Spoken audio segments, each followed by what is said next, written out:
This is The Gorge. It's a podcast where my friend Sarah and sometimes my friend Saturn gorge ourselves on overanalyzing a topic.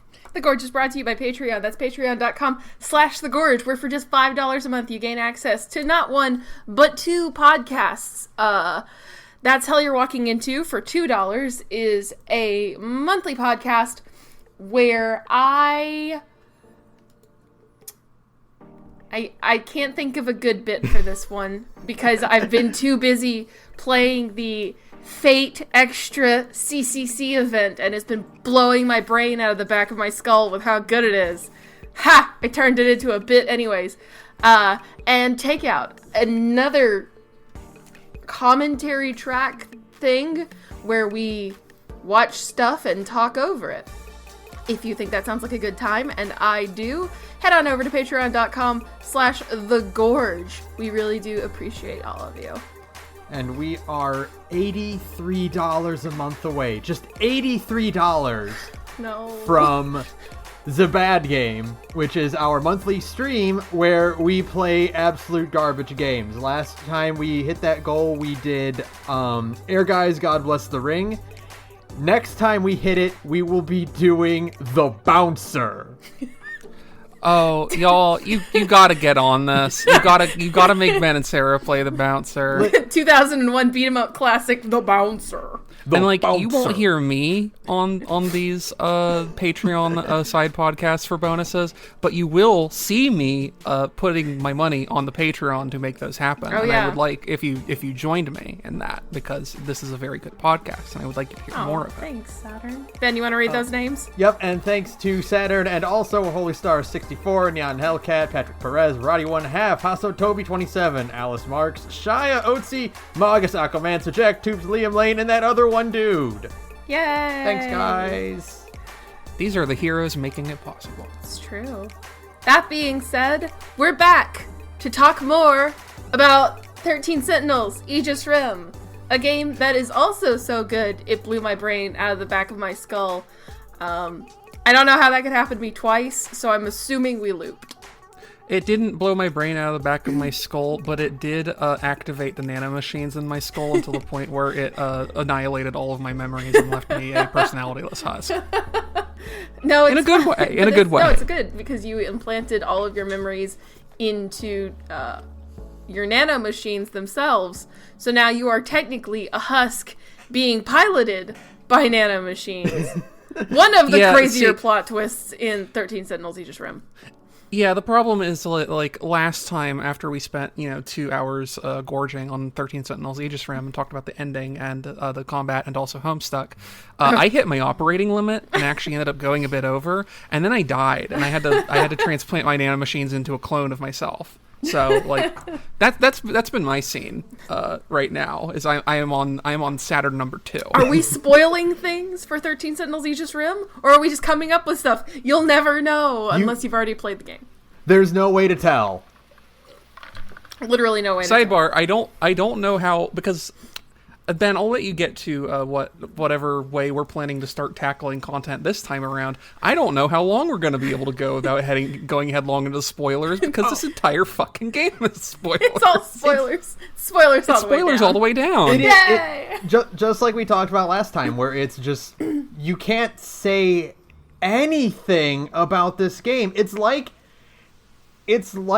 the intro to Bakano. Yes. I know that Saturn's never seen it, but there's a certain clip in Bakano that no one can talk about because it spoils a huge plot twist that's super important to the story. I love that, though. It's great. You can't talk about anything without spoiling it. Yeah, no.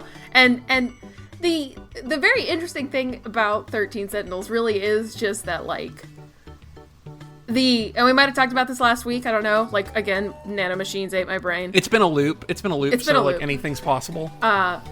It's just it's incredible how they managed to pack in, like, twists per minute. It's a very high twist per minute density, and you would think that a story comprised entirely of twists would, one, get old, it does not, and two, wouldn't, like, really have any, like, meat to it. It would just be like a lot of plot twists. But no, This manages to stay fresh and is meaty, like a Subway sandwich of video game. Well, unlike Subway sandwiches, I happen to quite like 13 Sentinels. Oh shit, we're throwing down the Sorry, Ben. I hope you weren't ever planning to get a Subway ad deal on the Gorge. I might have just ruined it. Sorry.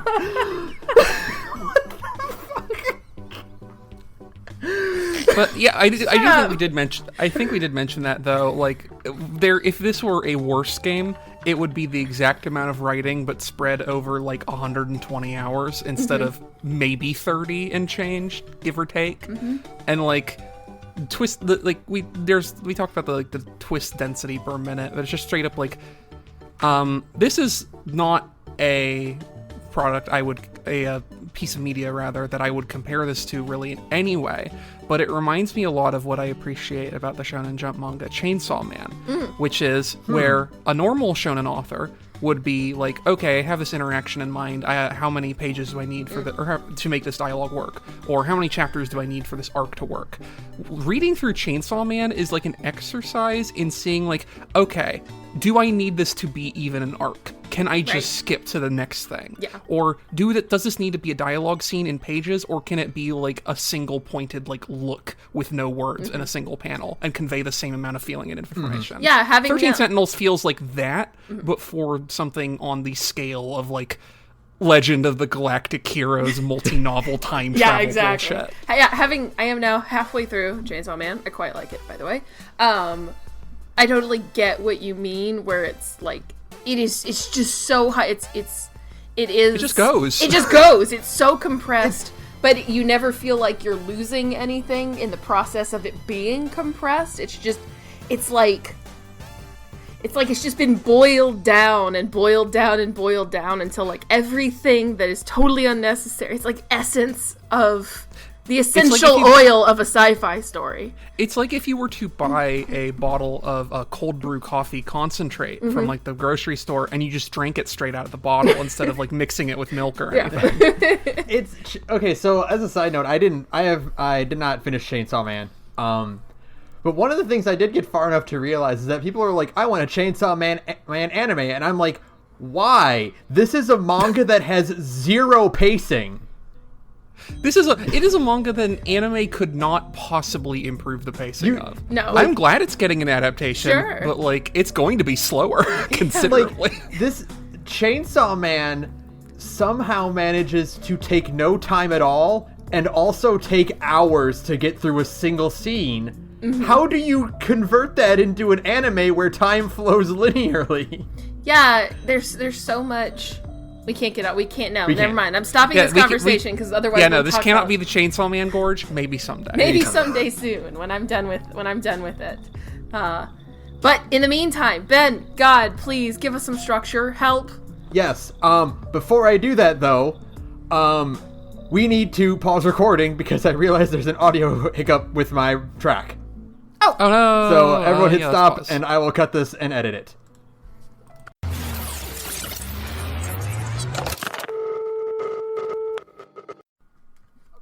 Okay, anyway, so I did take notes about stuff. We'll have some thank structure. God. I can always rely on Ben to do his homework and bring some kind of structure to a discussion that would otherwise be completely insane and veer into talking about Chainsaw Man and Homestuck. With a game like this, where like the plot just goes anywhere it wants to, having some semblance of order is a difficult thing to do. But I'll try my best here. We didn't really talk about this last time, but I think it's worth talking at least briefly about how fucking good the music and art in this game is. Oh yeah, I think that's a good place to start. Extremely. Because like this game is... What's the incredible name of the opening track? Isn't it like Brat Destruction or something? Yeah, it's like, hold on, let me pull up, because I've been listening to the OST, like, a lot. I know Brat is Brat Overflow. Magnificent. There you go. That is a great name.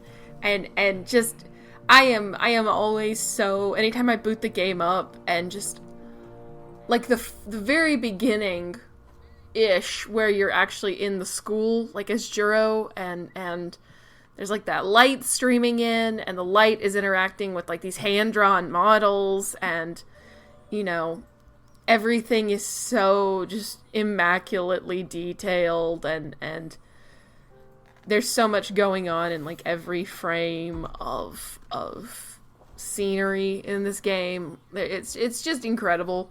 Like, it's just gorgeous. I don't think this game would have worked as well if it was like 3D or if it used like portraits. No, you know? yeah, I'm actually really glad that it doesn't have any kind of talk sprites, because the camera is so tight in on the actual talking models that they don't need talk sprites, because you can just see them emote perfectly fine.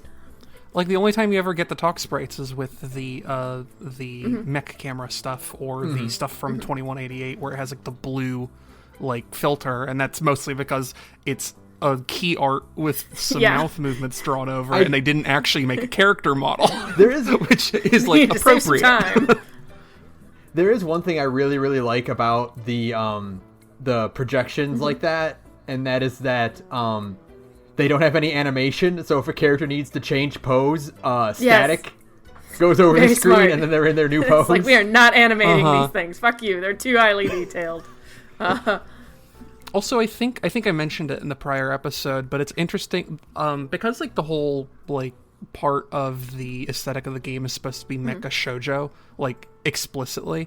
It's very interesting that all like the key character artwork is not actually illustrated by George Kamatani, who is the lead artist and like I believe not CEO, but like the chief like creative at Vanillaware. It's actually done by a separate artist because he was too busy writing the game to do all the artwork for it. But as a result, going with this different artist has actually given it a much more kind of grounded style for a lot of the portraits than is usual for George Kamatani, who does a lot of more exaggerated kind of cartoony artwork for the most part. And I think it actually ends up being to the game's benefit, because I think he probably did, or at least like assisted on doing the actual sprites, because those are very much his style. But the portraits being very like having kind of more subdued qualities makes it a little bit more believable. I think it kind of grounds it in a reality that like if it was all fully giant titties Kamatani artwork the whole way down, it would be a little less. I think it would be a little harder to make it all talk together. But it works really well. I think all of like the art for like everybody inside the mechs. And then also, like, the future versions of everybody, which, like, hubba hubba, thank you guys at Vanillaware, well done. It's all, like, really, really beautiful. And so just, like, I mean, obviously everything is hand-drawn in this game, but it really has that quality of like, human hands, you know, drew it, and they're really expressive, and they tell you so much about each character just in really simple ways. Like, you understand immediately that 2188 Ogata is like the biggest capitalist scumbag possibly who's ever lived. Even though he's kind of hot too, it's fine. It's so, and also like they actually do look like, I know that looks like this is a weird thing, but they look like actual older versions of these characters, and not just these characters with a different haircut. Do you know what I mean? Yeah. Like, it's super easy in anime to just fall into the trope of this character is older, see, their hair is longer, or something. And they have little eye bags drawn on now, which signifies that they are now 35. Yeah, exactly. But no, these characters all actually look like, you know, taller adult versions of their adorable younger selves. And it's like, oh, that's nice. It's the small things like that, like Saturn said, help kind of ground it in like a story that is ultimately insanely fantastical once you have all of the details of what's going on. It keeps it grounded into like a degree of reality where you can kind of go like, oh yeah, this feels at least somewhat viable. Maybe not the stuff that's happening in the actual story vis-a-vis, not the giant robots for obvious reasons, but the colony self-replicating drones spread across the universe. But everything before that, you're like, oh yeah, that vibes. Yeah. One of the little touches I really like about this game is that everyone has different and context-sensitive walk and run cycles. That's one of my favorite touches in this game, is that not only does everyone have just like a walk and run cycle, but it is dependent on their mood and what's going on, and where they are. Also, whether or not you have the thought cloud open. Yes, I love they're like little thinking poses as they walk and think. I love there's so many like neat little touches that tell you a lot about their character. Like Kijiyama runs with his back straight and his shoulders square, like, a soldier is trained to do. Shu like has his hands kind of open while he runs. Takamiya has the greatest walk cycle in the history of any video game ever, where she is just... She has the ass kick power There's the one where she's got like her back completely straight and she's just kind of like stomping through like she owns the place. And then there's her determined one where she's kind of leaning forward. That's the one that's the best. Both of them are so good. It's so good. There's so many there are so many little tiny visual details like that, like in the whole game, to sell it being like... If I had like a single complaint, really, it's that I didn't get to see enough of like what the inside of people's houses looked like in the future. Is that a weird complaint? I was just so fascinated by like what the inside of like the old houses looked like. I was like, no, I want to see what the future ones. Although I know that like inventing viable futures 5 years from now and 40 years from now, 45 years from now is hard. Mm-hmm. I think I understand it, though, because it is a thing where, like, if you look at the mystery files, right, and you do, or the archive view or whatever, and it shows you the full timeline in order and, like, actually highlights the bars based on when things are happening, like what sector they're happening in of the time, basically nothing actually happens in, like, 3 of the 5 sectors. The majority happens in the 80s. Like in 2108, I think, right? Or 2104, whatever it is. Like, basically, the entirety of that sector takes place in the underground bunker thing. And then in the time period before that, in the 2060s, like, you get the outside of Tomi's apartment building, and then, like, the ruined highway, and that's basically it. That's like, and that's all you get for those areas. And then you get 1945, right, where it's kind of the same thing. Like, you get a couple of areas, but like nothing huge. And then you get 1980, which is the entire game. Most of the game is actually happening there. I'm looking at the chart now because I have it open. In the full timeline in chronological order, they stopped going to 1945 before halfway through the game. Yeah. There is nothing after in 1945 after the scene where Miura goes back to his house and finds Tamao and she vanishes. Right. They stopped going to 1945 at that point. Yeah, I mean, at that point, there is no more utility in 1945 because it's been burned to the ground. So, I mean, that makes sense. Right. And that's also like why we never really did a whole lot in 2108 except for being underground, because at that point 2108 had already burned to the ground. Shit, that's true. Yeah. It is funny just like going through the mystery files, and it's like Sector 1, it is already in ruins. Sector 2, it is already in ruins. Sector 3, it is already in ruins. Sector 5, it is already in ruins. Now, I don't know if it's getting ahead of ourselves, because also I don't think we actually did any structure talk, but should we actually explain what we're talking about when we say this is a time travel game and the different time travel parts have been broken in chronological order? So that's one of the things I did write down as one of our main talking points, so we can go ahead with that one first.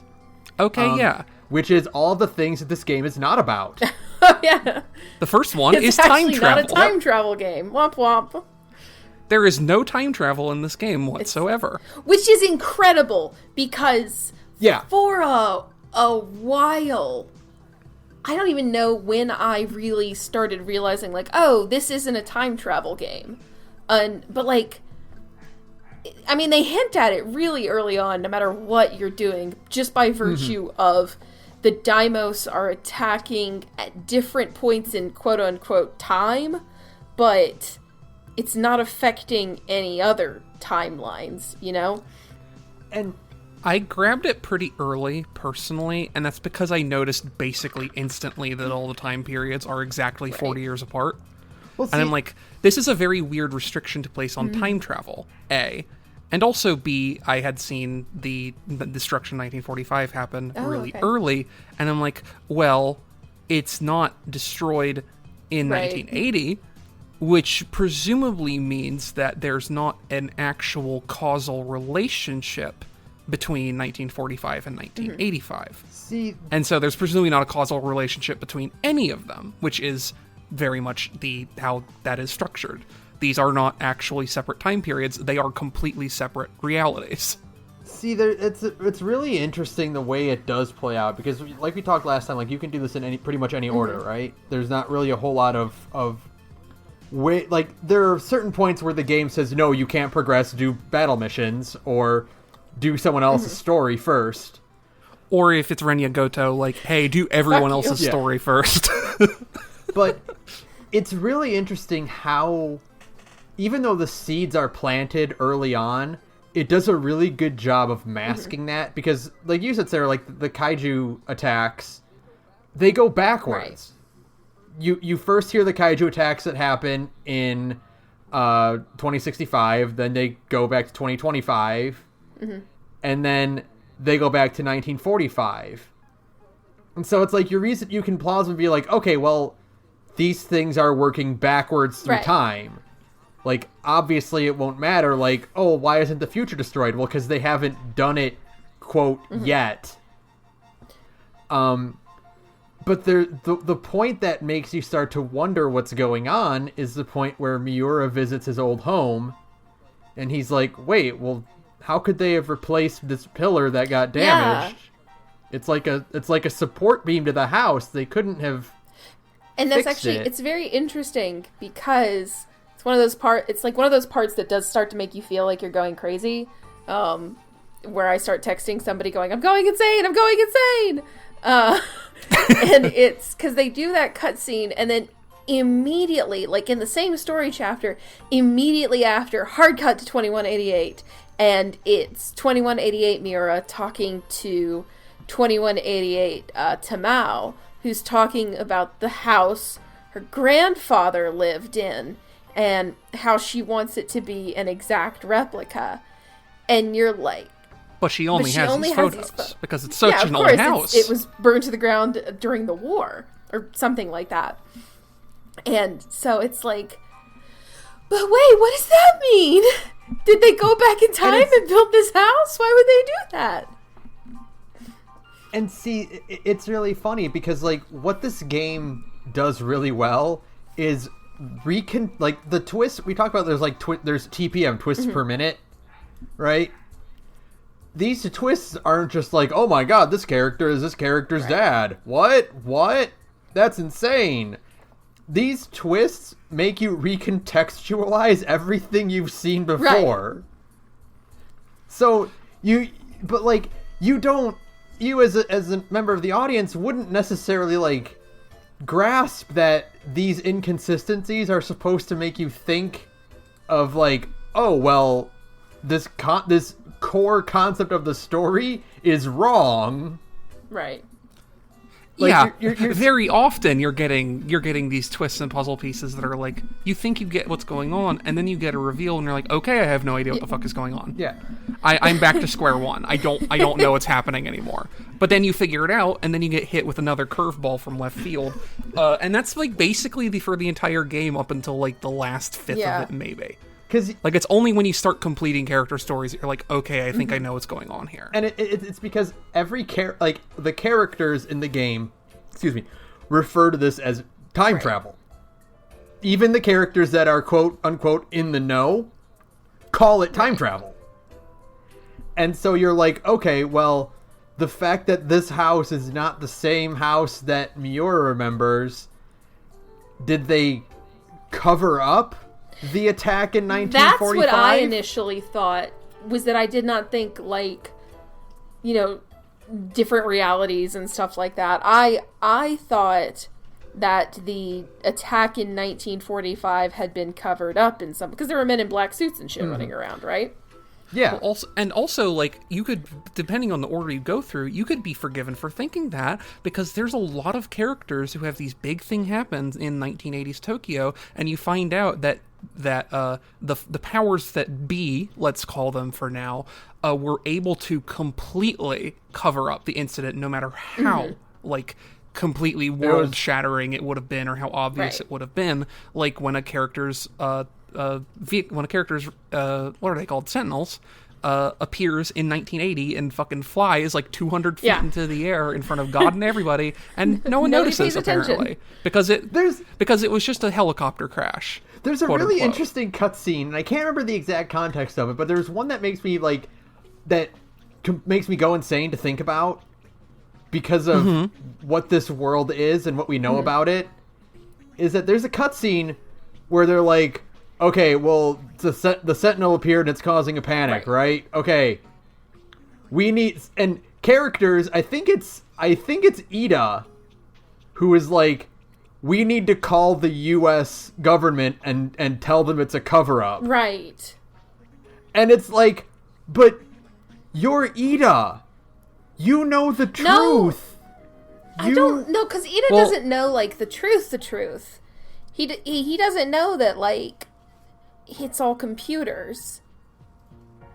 Like, I think he knows that they're in a fucked up situation. I don't know if he realizes that it's like, maybe. I know, but I do think, because, like, they never really, like, Ida never really seems to say that, like, you know, we're all in a computer. He just says that everything is under the domain of universal control. It's entirely possible that contacting the quote-unquote United States government to do a quote-unquote cover-up is part of what makes universal control do the cover-up. Yeah, because they do, like, the universal control is there to keep everything consistent, to, like, make sure that there isn't too much unreality in the reality, which is why, like, you know, they cover up one Sentinel landing as a gas explosion that destroyed the video store, and then another is a helicopter crash. And it's to kind of keep the reality stable. And so, I mean, at that point, too, Ida is just a ghost. Like, him and Morimura are both just, like, cyber ghosts at this point. So, like, who's to say that Universal Control also didn't fiddle with their brains to some degree, too? You know? It's my favorite kind of underspoken and not underutilized, but thing I was expecting to come up but didn't, is the introduction for Renya Goto, where he mentions, and you can see this reflected in his thinking animation, that he catalogs all of his thoughts in a notebook, because your memories can be altered, but what's written cannot. And so that's why he ends up being this character who has a lot of, like, who ends up being the one who knows what's going on at the end, who helps tie everything together, which is why he's the last character. And it's because, like, he's not going to let Universal Control tell him what to think. He has a book that says otherwise. Which is insane, because that book is digital, but don't think about it too hard. Yeah. So don't think about it. That's the other insane thing, and that further lies into this, what this game is not about idea, because, like, you might be forgiven for thinking, like, okay, well, this game is kind of hinting that these characters are in a simulation. You know, as you kind of dig a little deeper, you're like, okay, well, they're talking about loops and AI, and there's multiple versions of the same person running around, and you see some 2188 cutscenes that, like, recontextualize the environment you're in. But you're like, no, there's no way this can be a simulation or like a hologram, because like characters who aren't the main 15 will interact with each other when no one's around. Yeah. And you're like, well, how can this be because like, kind of like what I said last time, where it's like that scene where Tomi gets back in her Sentinel and leaves Miwako behind. Like, Miwako didn't just T-pose and go silent. And like, Ida is like, we need to contact the U.S. military, but like, there isn't a U.S. military. There's only the 30 kilometers of space. But it's like, you don't, because you've seen other, shows where it's like, or movies or whatever, where it's like, this is a simulation, where it's like, it's never to this extent where like the world actually does exist. That is actually really interesting, because they, like, one of the more interesting,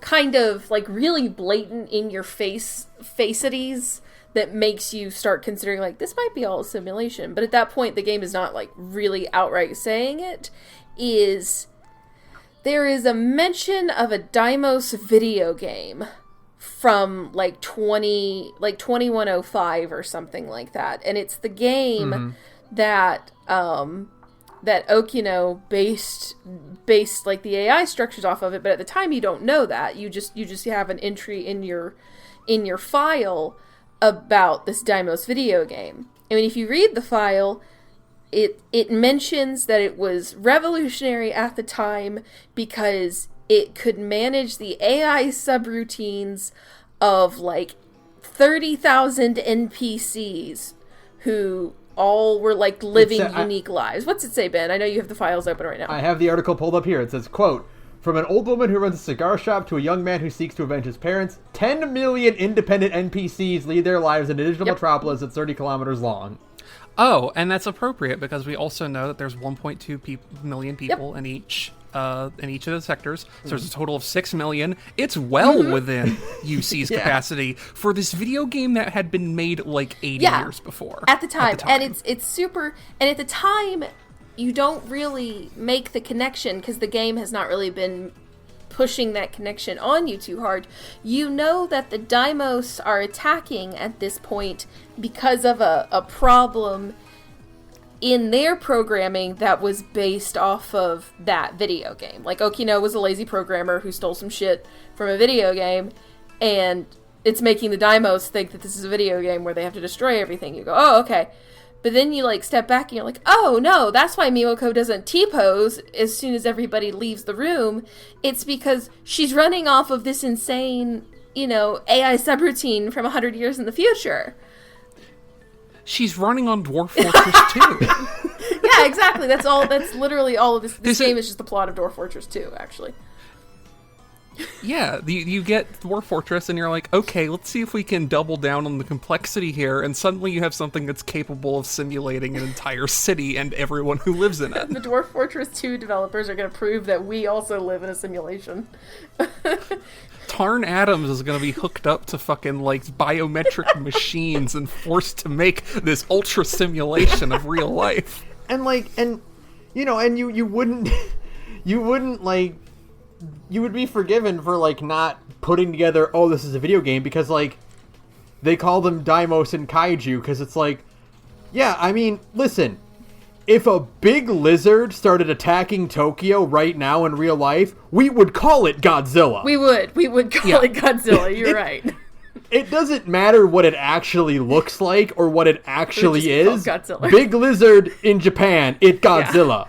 And it's like they even do that, like, even to other extents within the thing, too, where Natsuno keeps calling the four-legged ones, the high quads, she keeps calling them tripods, because she is the big alien nerd, and she really likes War of the Worlds, which has the tripods in it. And she's like, oh, it's a tripod. It came from outer space to kill us, and it's this big fucking thing. I do want to point out one quick thing, is that Mighty Kaiju Deimos is Godzilla, and Exterminator is Terminator. Right. But they're allowed to just call the thing War of the Worlds. Yeah. And Public domain, I think War of the baby. Worlds might actually be I think it's, yeah. public domain. And then there's another one on there. I think ET is on there. As something else. And then there's one that I think is either Star Wars or Star Trek. Yes. It's Star Wars, but I can't remember what it's called though. I don't think it was ever really relevant as much as the other ones. I don't think they name it. They just like, oh yeah, that movie with the aliens and the laser swords. Yeah. Actually, this is something that one might have been a red herring. Yeah, well, that's actually really interesting because those are red herrings. Because was pointed out to me is that they mentioned a couple of old sci-fi movies, Exterminator, EXT, War of the Worlds. They mention those, and then they kind of allude to the plot, and you go, "Oh, okay, this is a riff on Terminator or a riff on ET." But then sprinkled in there is the recurring thought for Juro is, I saw a movie about a man who teleported onto a bridge.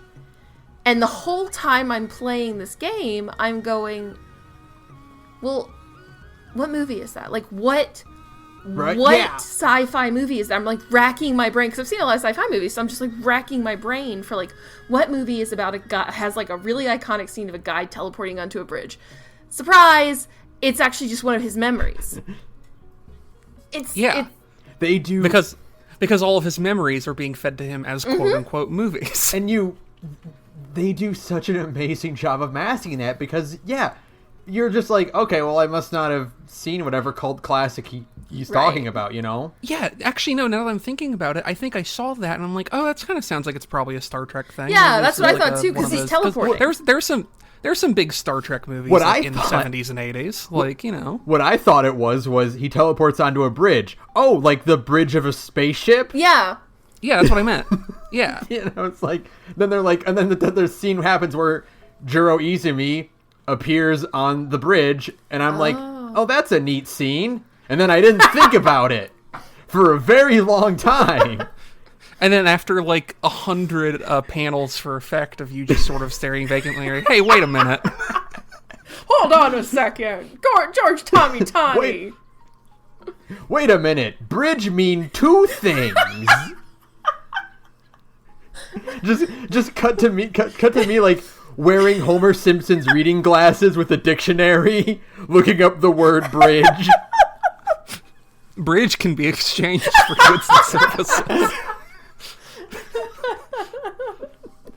Oh my god. Okay. How did we get on this topic?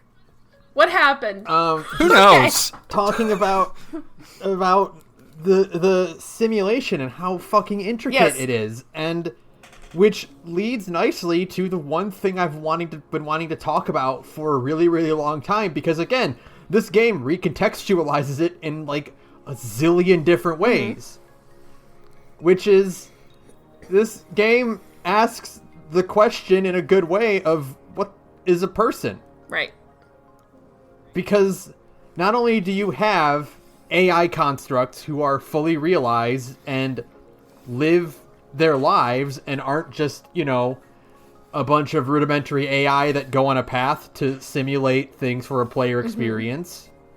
You know, these aren't Fallout NPCs. Miwako isn't like, I'm busy, and then she goes sit down and fake drinking from a cup. Right. You have... I'm very busy. I'm the Miwako. Turns around.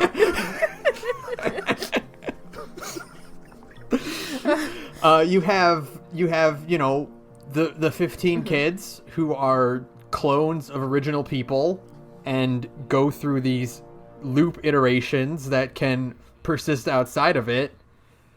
You have the one that like got me really thinking about it is you have an AI construct of Tomy from a loop ago that is brought back in a robot body, and you have to wonder, like, at what point does she count as Tomi Kisaragi? Yeah, it's a very... I know I keep referencing this, but whatever. I'm going to keep referencing it until both of you watch it. Tim Rogers' 5.5 hour long video on Tokimeki Memorial goes into in-depth speculation on, like, like what video game characters are, and can you love a video game character the way that you can love like an anything else. When we're done recording, you should send me a link to that video, because I would very like to watch it. It's so good. There's this one part where he just very emphatically says that he loves Shiori Fujisaki from Tokimeki Memorial, and it's like, yeah, and like that's all I could think about while playing 13 Sentinels is like this notion. It's like a 2-layer thing, because at this point in the story with the 13 pilot kids, there are a handful of people who were once actual people. They were the previous versions of Iori Fuyusaka. That's why she's named like that. Because Tokimeki Memorial was pretty influential for its time, and this is a shoujo mecha game, and that was a shoujo romance game, and the main, like, perfect ending love character is Shiori Fujisaki, and this is Iori Fuyusaka. Oh, that actually makes a lot of sense. Okay. Just saying those back to back like that just kind of made it click with me. But anyways, like you have these characters who existed from previous loops, and at that point they're never getting out of the computer. Like their chance to get out of the computer is now over because they died and the new version took their place. They're ghosts. Yeah, they're ghosts. Mm-hmm. They're very literally ghosts at this point. Yeah. But like they are the previous version of the kids who have real bodies, making them essentially real people in dramatic finger quotes. So like what is differentiating them from like Miwako? And like the answer is nothing.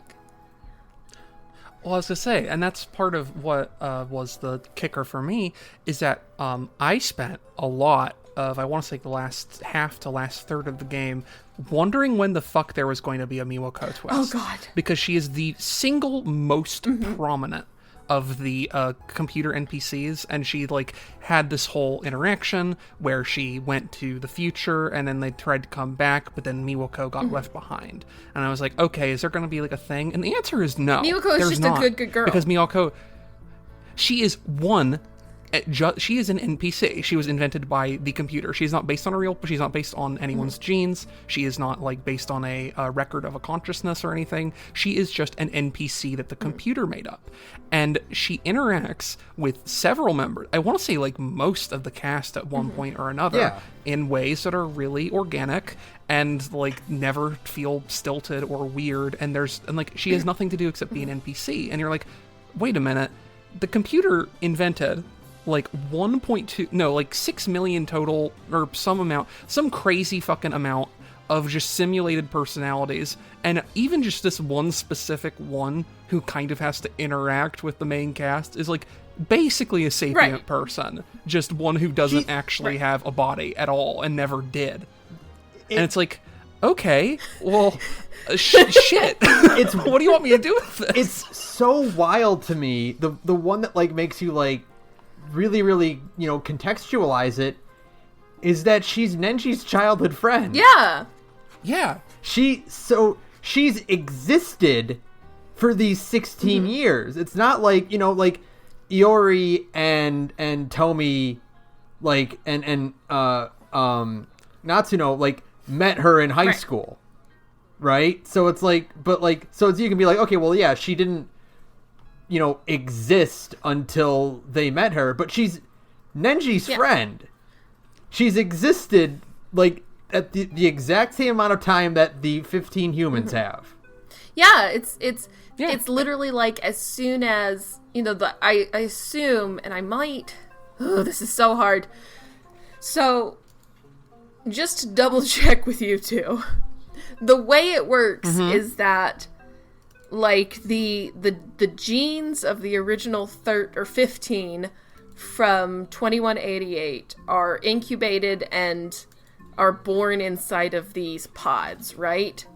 And the moment they're all born, the simulation starts in their, like, the nanomachines in their brain their nanomachines are injected, and that starts the simulation, right? Yeah. So then that seems correct. I think, and I think to recontextualize it, I think it starts when the terraforming process is near completion. Yeah. But the question is, or I guess the thing that I need to kind of get, like, wrap my head around is that when a loop happens, were those bodies just... What happens to those bodies? Were they just, like, incinerated? I think the implication is that, like, and that's kind of why, and I'm not quite sure about the exact specifications of it, but I think that's why Jiro Izumi needed to kill the others, is because otherwise it wouldn't trigger a loop unless all of them were dead. Which, the implication being that, like, if some of them make it the 20 years, if at least one of them makes it the 20 years, they're let out. We can get the fucking 13th Sentinels Aegis Rim sequel that is actually a Danganronpa crossover where it's like, hey, I'm the only survivor. The simulation's over. I'm the only one who made it out. What the fuck am I supposed to do? That would be good, because we did talk about last week about how there were, or last episode, by the time you're hearing this will not be last week, but last episode, about how there are other versions of these 13 kids now out there in the universe. So they're just, like, versions that all 13 of them, or 15 of them, didn't make it out of the simulation? Is it just, like, there's just, like, a planet with, like, Ogata trying to run a bunch of machines and get cloning going? Man, you know what? I'll bet that's true, and I'll bet there's also, like, fucking one universe that found a planet within, like, 10 years, and they, like, nailed it their first go-around. Didn't have any crazy loot horse shit happening. Yeah, they just fucking nailed it and got out, and they're just 15 super geniuses that, like, brought on a utopia immediately. But the thing is that it's like they found that... But 13 Sentinels Aegis Rim 2, but it's the planet from our first game being invaded by the colonial imperial descendants of a different, earlier, more successful colony. Oh god. Damn, what did you say what your name was? Nenji Ogata? You sure do look like the supreme founder of the Galactic Space Empire, who's also named Nenji Ogata. That's fucking weird. They're just fucking... He's been dead for 20,000 years. What's your excuse? No, Saturn. It's just Nenji Ogata. Like, yeah, we figured out immortality pretty much immediately. We nailed it. Oh my god. Yeah, we just got it. We live forever. No one dies. No one gets sick. Whatever. You know, we're basically perfect. We're here to colonize your planet, whether you like it or not. It's like, fuck. And just our group is like, I fucking hate those guys so much. Look at their beautiful, sexy bodies, and they're being 6.5 feet tall. Hair. It's fucked up. It's horseshit. But yeah, no. Liars seem to play wherever they go. It's really messing with me. Perfect Nenji doesn't have the pompadour, and our Nenji's like, you fucking bastard. Perfect my ass. I'm sorry. Perfect Nenji has to have even bigger, more luxurious pompadour. For him, it's like, yeah, it's like one of those anime duckbill pompadours. It's like a tube that's 5 feet long. And it's perfect. It shines in the sun. Oh, I love this idea. It's a fucking Cromartie High School pompadour. Yeah, literally. Perfect. God, Mekazawa would have been a good 13 Sentinels character. That's just Miura. Isn't that just BJ? Yeah. Wait, who? BJ. Isn't that just BJ? The robot? Yeah, but like, what if BJ was more like, no, I don't do machines. I'm not good with machines. Natsuno just like puts on a jacket on BJ, like a school jacket on BJ, and it works instead of stuffing him in her bag. Natsuno's just like, why aren't you good with machines? Aren't you like, you know? And BJ's just like, what the fuck are you trying to say about me? But Freddie Mercury is there inexplicably. Anyway. Freddie Mercury would be there though, because it's 1985. Yeah, that's true. Okay, so here's another quick question that I thought of today, and before we get back onto the real topic, but I just want to ask this because I want you guys to think about it and be like freaked out. So, Tomi and Megumi are from 2025, correct, right? Mm-hmm. So, when they were like 10, did they have to deal with COVID? Well, this is like fake 2025. Yeah, it's like ideal. Yeah, but I but, mean, they did the whole point of making everybody live through these simulations of specific points in time. And hey, you actually kind of ask a question that is relevant to the video game, Ben. Is like the whole purpose of that was to make sure that the 15 candidates were all versed in like different periods of human culture, so that when they all came together on the newly terraformed planet, they each had different viewpoints that they could then use to like, that they lived in the context of history, and then they could like live in the in the present and be like, well, I have lived through horrible history, and now I will make sure, you know, that like the present is good. So ostensibly, I mean, yeah, they would have. I'm afraid. I hate that I have to contend with the idea that Tomi is like very literally a VTuber. Yeah, just like extremely literally. Just very literally, a like VTuber. legitimately, like actually, like that's what she did. She was 100% like a for real VTuber. You know. Do With you simps okay? So and, do you and chat moderators? Here is the other question I'm going to ask for you now, and here is the other one that I just thought of now, which is, did Tomi say the N-word during her LP of GTA 5? Who's this a reference to? I'm sorry. Every Japanese VTuber that plays GTA 5 and says the N-word during that cutscene about the yee-ass haircut. Oh no! I didn't know Every that. single Japanese VTuber says it because they don't know what it means. Oh no! Why have you except for Pikami. She didn't say it because she speaks English. Yeah. Thank God. Thank God. Perfect on problematic. Got your yee ass English slurs in Japanese language. Spend more time on the internet. You're a VTuber. But that being said, taking us back to what we were talking about. Yeah. So, which is the self. Which is like it is extremely grim to think that, like, basically because the previous Morimura got, like, I presume whatever robots were tending to these pods just, like, took her out and threw her in a burn pile? Well, either that or they just, like, ejected her into space or whatever. I mean, I don't know. Composted well, here's the thing, though. The pods are on the surface. They're on the planet. Yeah. Which means they might have had to, like, send in a robot to, like, pop those suckers open and, like, go dig a ditch. They're gonna the kids are gonna fucking get out and, like, walk around the back of the facility and see, like, a bunch of skeletons. Well, that's the crazy thing, is I was reading, there was an interview with Kamitani. I didn't read all of it, but I was reading, like, clips from it. Apparently there's been, like, 700 loops. Christ. Real? Oh, so we only just saw, like, a handful of them then.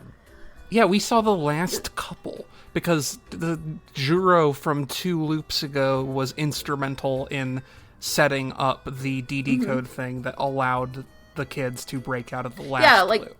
But that means that, like, before that, there's just, like, approximately 700 loops of kids being overrun by the Demos, and just getting turned into fucking skeletons and left outside to dry in the sun. There's one that I saw really recently, where it's kind of implied that the previous loops didn't invent the Sentinels yet.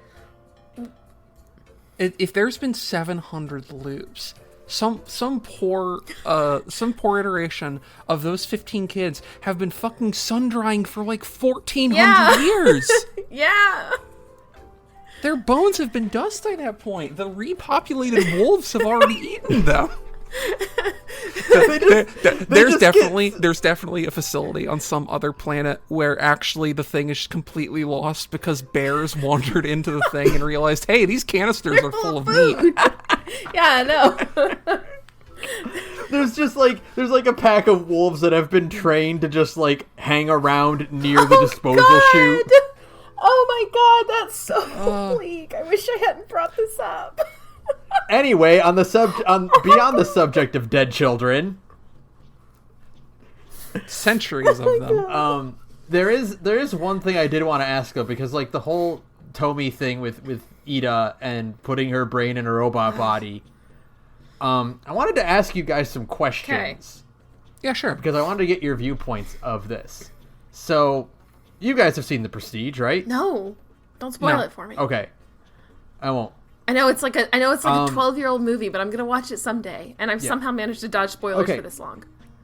So I don't know anything about what it is except that it's called The Prestige. Fine then. In that case, you've seen C-Lab, right? So Tomi is an AI the Tomi that Ida builds is an AI construct where he downloads her memories into an android body, right? Mm-hmm. So would you put your brain in a robot body? If you do that, are you the same person? I actually, and this is something that I've kind of played with in one of our currently running Big Game Notes go games, listen to it. I was literally about to say same talks thing. a bit, which is actually something that is talked a bit about in Destiny 2, which is a game that has a fucking phenomenal collection of sci-fi writing in it. Which is that no, you're not, because a significant part of the way your brain is structured and the way we think about things and like the way our personality is manifested through the physical reality of our brain is dependent on the feedback from our physical bodies. Like there's an entire, and like this is obviously not exactly scientific because it's fiction, but it's like rooted in something that is very believable, which is like part of this operating tension in Destiny of trying to figure out how to build the exos, which are basically androids that are designed to, you can upload a person's mind into a computerized brain and then have a perfect robot body. But part of it is that they realized, like, the exos have to be able to have a sense of touch all over their body.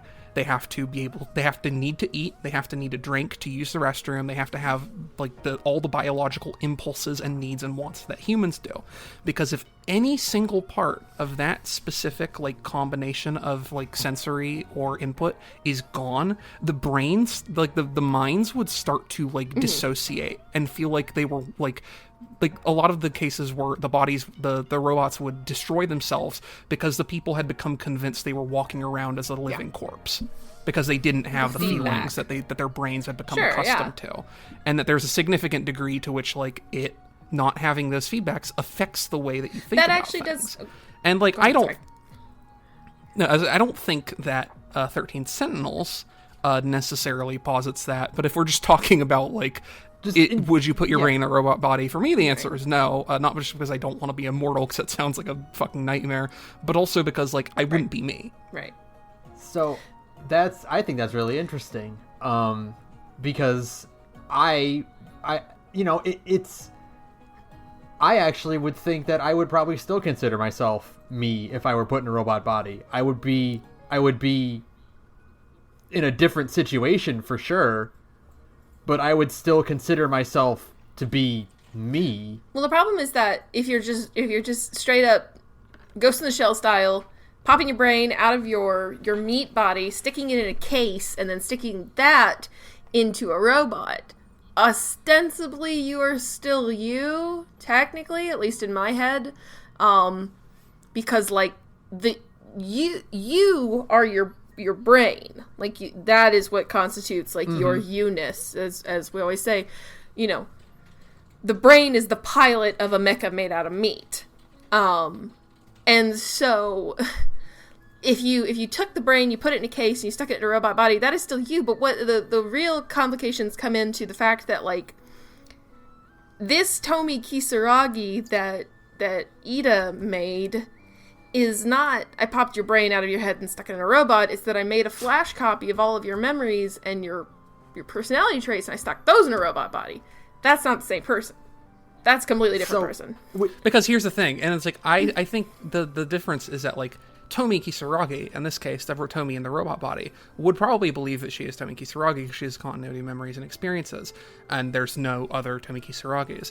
But the thing is, and this is, like, this is the backdoor gorge for Soma, and also like a specific episode of a specific Star Trek series, which is that the person who is not being asked here is the original Tomei. If the original Tomei was still alive and had this brain copy made of her, then there becomes the obvious problem of like, hey, wait a minute, this Tomei thinks she's me, but she's not me. I'm me. And we see that to a degree that is probably what would happen, because the original Tomei is not, or the copy of the original Tomei, is not a fan of the idea of her consciousness hijacking this current Tomei, which was Ida's plan, was to do to Tomei what Morimura was trying to do to Iori.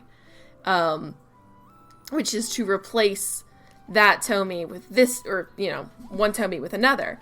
And she has a huge problem with it. It's like literally why she tells Ida to fuck off in those flashbacks, is because she says you would be killing her. Like, that Tomei would cease to be, you would be killing her. So yeah. But see, that is another caveat, and that, like this is, I think this is a really, like, interesting, crazy thing to think about, is that would be a different situation, because that Tomei, based on the concept of these being loops that will produce different outcomes, that Tomei does not have the exact same memories that Ida's Tomei does, or Android Tomei does, right? Right. So that would be a different Tomei. But like you mentioned, Saturn, you mentioned Soma and Star Trek, and that, gets me thinking, if you clone someone and they are biologically exactly the same, and they have all the exact same memories and everything as the original person, and like, if not getting into any sort of like questionable, like, philosophical or temporal things, but like, is that clone, knowing which one of them is the clone, is their identity as that person valid? Ooh. I think, and this is also, again, something this hasn't come up in other podcasts, but something I've been thinking about, which is that, yes, until the moment that they are separate people. Which is that they both have equal claim on being, like, John Test Case, right? Mm-hmm. For, say, the pre-clone period of John Test Case's life. But as soon as John Test Case is two separate people, what you have is two separate John Test Case who are different individuals. You have twins. You have Tales of the Abyss, a game I can't shut up about on Twitter. Just so happen to you have twins who just so happen to share the first, like, 20 years of their memory or whatever. But as soon as that divergence occurs, they are different people. As soon as they start doing something different. As soon as... Yeah, because there is no possible way you can ensure a synchronicity of subjectivity between them. So at that point, it's like, Junior. John Test Case Jr. Yeah. So... Then now that gets to the next phase of this, which is the Star Trek teleporter question. Boy. Which is the implication for Star Trek, the dark implication of teleportation, is that it's a disintegrator ray that then rebuilds your body elsewhere. Yes, and is able to preserve... Presumably it's just like a precise enough scan and reconstruction that doesn't actually even have to do memory transfer. It's just like, hey, your neurons are exactly how you left them. So, if you do that, is that person John Test Case? Or is it a clone without an original now? I think in a Star Trek case, the distinction's kind of irrelevant, except for the parts where it fucks up. Which it does. I think there's an episode about that. So, yeah, and that's what I was mentioning, is there was an episode, and I forget which series, it's a series with Riker. And they beam down to a planet, they do their episode, they beam back up. Riker does not get beamed back up. However, he still appears on the deck, and then the crew just moves on because Riker's back with them. So there is a new Riker who is on the thing, who is Riker because he has all of his memories and his neurons intact. And then there's the quote-unquote original Riker who's stuck on the planet and becomes like a deranged terrorist because he's like, I had this horrible realization that we're all just clones, etc., etc. You watch that episode because I love Soma. There's also a very... There's also a similar very good episode of Voyager about that, but it's instead of that, it's two people get beamed up, and they get beamed into the same person. Ooh. And now there is only one person, and they're like, well, we miss our two friends who are now dead, by the way, because they were disintegrated. Mm-hmm. And there's this new person who's both of them. And the episode resolves in a way that you would expect for a serial show, which is that they're like, no, we're going to get the, memories of, like, the information on these two characters out of the data buffer, and we're going to kill this other one. Oh, yeah. We have to exterminate them because they cannot be allowed to continue because it's the violation of everything. And, like, the entire episode's like, I'm a person. I'm Tuvix is what this character's name is, because it's Neelix and Tuvok. And he's like, I'm Tuvix, and I like being Tuvix. I like being me. It's weird, but this is who I am, and you are killing me to undo this error that created me but costed these two people. You don't have to do this, but you're doing this. It's a fucked up thing. I love stories about, like, are clones the same person or not? Because the answer is no, and always the most horrifying. It's always like the worst. Possible. It's always like the worst feeling. Saturn, please play Tales of the Abyss. I'm literally sending you my PlayStation 2. I swear to God, as soon as my car is is back with me. Yes. As soon as that gets here, I will fucking set it up and make the time to go through Tales of the Abyss. Because I know about the quote, like, some of the twist, quote unquote, with the main character and a certain other character who looks a lot like them. Wink wonk, wink. They're brothers. Mm-hmm. That's it. Yeah, totally. That's the twist. That's the twist. Like, I know about that a little bit. I am still excited to go through that. Because there's other stuff going on in it too, about, like, clones and shit. Yeah, there's way more than that. Yeah. But so I just think that's super fascinating, is the idea of, like, and this goes back, I see this concept a lot. It is also, because there's no objective answer to it, and it really matters most on what the character themselves feel and what the people around them feel. And I think there's two really, really, really, really good examples of it in John Dies at the End and Red vs. Blue. John Dies at the End is such a good book. You'd like that too, Saturn, actually. Yeah. I don't want to spoil the end of John Dies at the End. I think I owned a copy of that. I don't believe John Dies at the End did, like, weird things to my brain for, like, 6 months. It fucked me up. It was a defining book. But Red vs. Blue is something I don't feel too bad about spoiling, because, like, it's not good anymore and no one cares. I certainly don't care. Okay. Fuck it. But if you care about Red versus Blue, turn off the podcast for a little bit. One of the things I really, really like about it is the whole concept of Church being an AI, right? You think he's a ghost at first, and then it's revealed that ghosts aren't real. He's an AI construct. And then in one season, he deletes himself as the alpha AI, but returns as the memory portion of that or the memory fragment of that AI, because the game goes off of Halo rules and AIs can fragment themselves.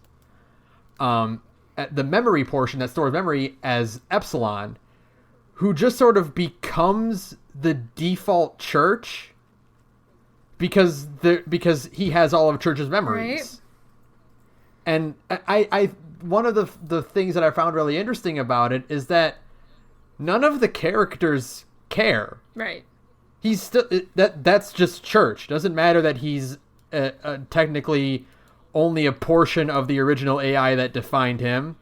It doesn't matter that he's, like, not really even the same copy of that AI.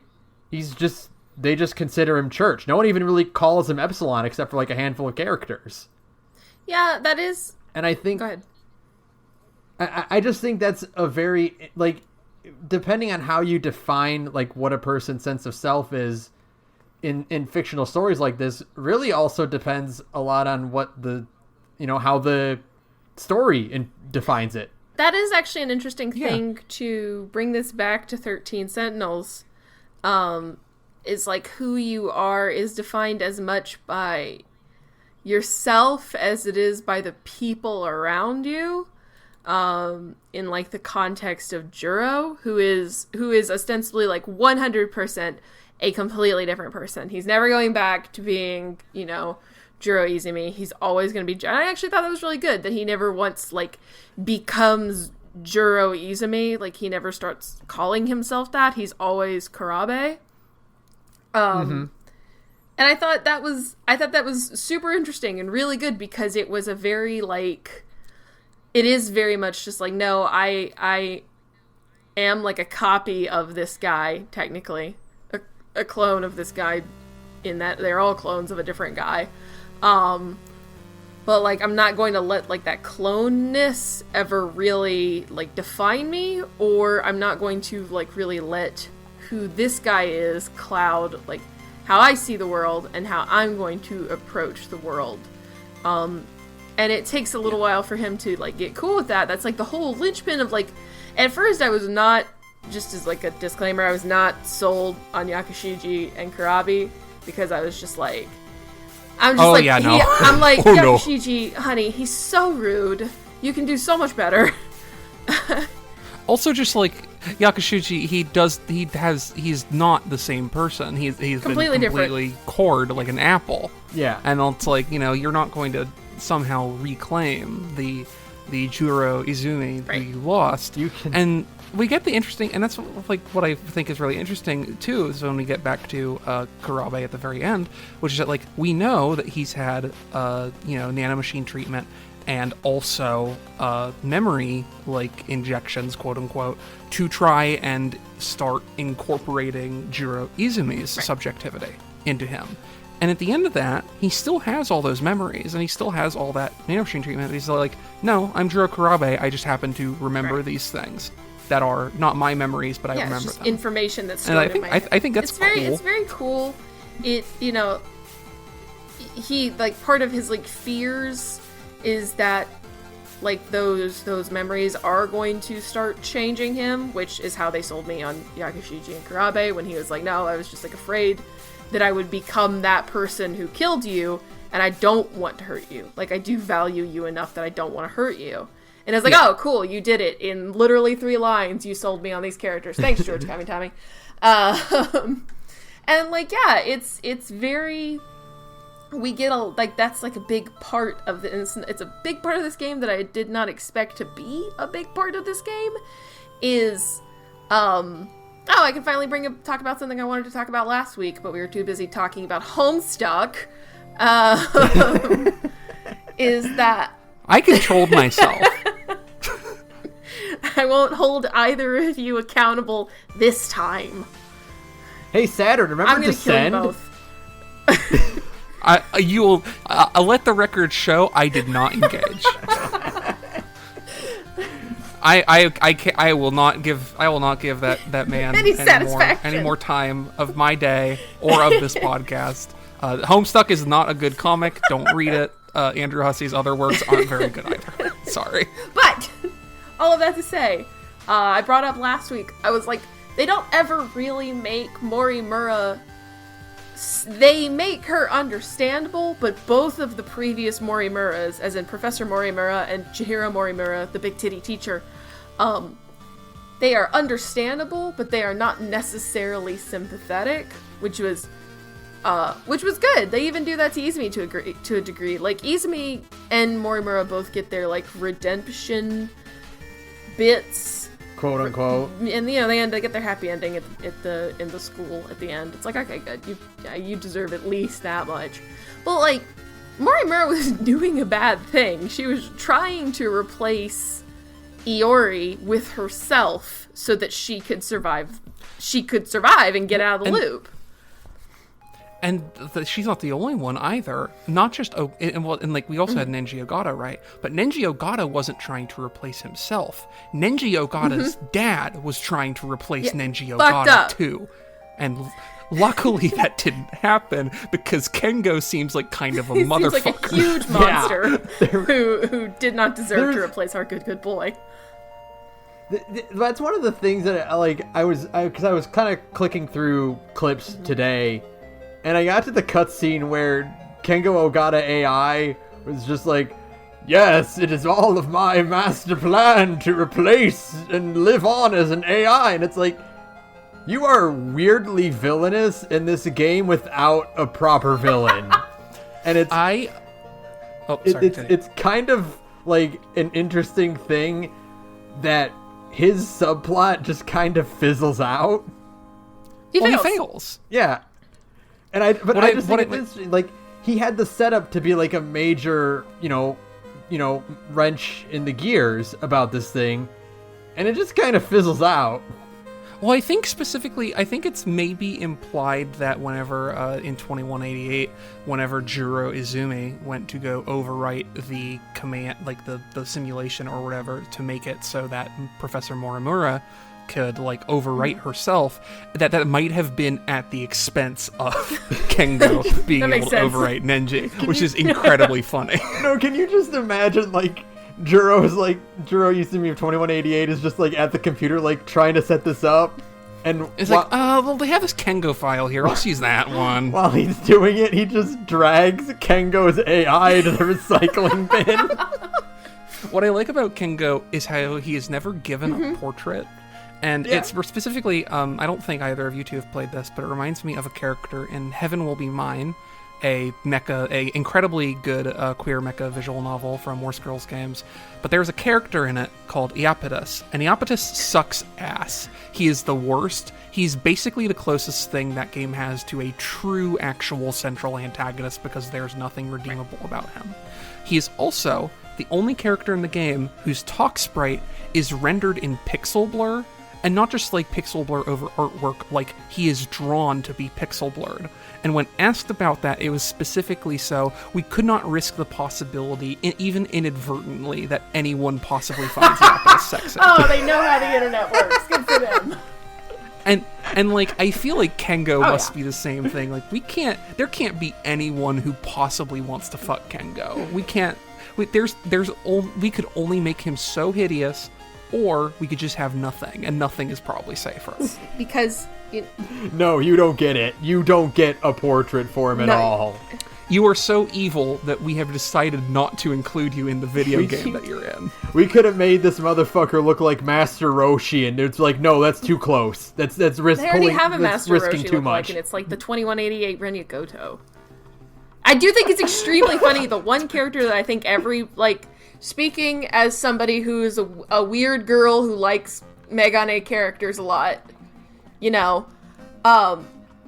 weird about that.